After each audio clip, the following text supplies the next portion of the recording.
আমার কাছে তোমরা দুজনেই সুন্দর, আর তাছাড়া তোমরা তো একই গাছের ফল। তোমার গায়ের রং আগে বদলে গেছে, আর কাঁচা আমের কিছুদিন পর বদলে যাবে। এই তো পার্থক্য। আর এত কথা বাদ দাও, তোমাদের দুজনেরই মূল্য আমার কাছে সমান। আর সেই টুনি পাখির কথাগুলো পাকা আমের একদমই সহ্য হয় না, আর সে টুনি পাখির কথা শুনে ভীষণ রেগে যায়। আমি সব বুঝে গেছি। ওই কাঁচা আম তোকে ওর ডালে বসতে দিয়েছে বলে তুই ওর পক্ষ নিচ্ছিস, তাই না? তুই সত্য বলিস আর না বলিস, আমি জানি যে আমি কাঁচা আমের থেকে বেশ সুন্দর, আর তোর কাছ থেকে আমার সার্টিফিকেট নিতে হবে না। দুষ্ট টুনি পাখি, যা তুই এখান থেকে দূর হ। পাকা আম, তুমি কেন এমন বলছো? আমি কারো পক্ষ নিয়ে কথা বলিনি। আমি যেটা সত্য সেটাই বলেছি। সেটা তোমার কাছে খারাপ লাগলে আমার কিছু করার নেই। এই বলে সে টুনি পাখিটা সেখান থেকে উড়ে যায়। পাকাম, তুমি কেন টুনি পাখিকে এভাবে বললে? নিজেকে নিয়ে এত অহংকার করো না বন্ধু। পাকাম, তুমি মনে রেখো, অহংকার হচ্ছে পতনের মূল। এই কাঁচা আম, তোর প্যাক প্যাক বন্ধ করবি? আমার কানটা ঝালাপালা হয়ে গেল। তোর প্যাক প্যাক আমার মোটেও ভাল লাগছে না।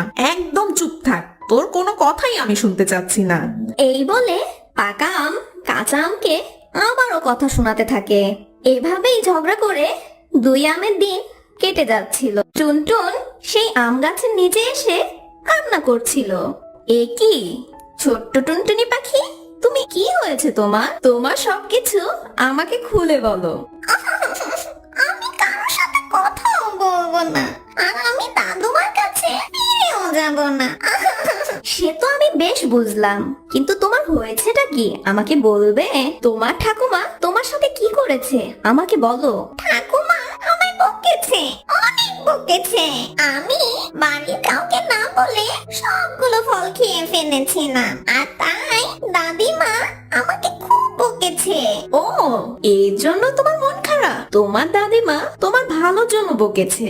কাউকে না বলে কোনো জিনিস নেওয়াকে চুরি বলে, আর চুরি করা মহাপাপ। তোমার দাদিমা এখন যদি তোমায় নিষেধ না করতো, তুমি বড় হয়ে আরো বিপদে পড়তে। আর তুমি যে একসাথে এতগুলো ফল খেয়েছো, তাতে তো তুমি অসুস্থ হয়ে যেতে পারতে। আর বাচ্চা টুনটুনি পাখির একসাথে এতগুলো খাবার খাওয়া ঠিক না। আর তুমি মন খারাপ না করে তুমি এখনই তোমার বাড়ি ফিরে যাও, না হলে তোমার দাদিমা খুব চিন্তা করবে তোমার জন্য।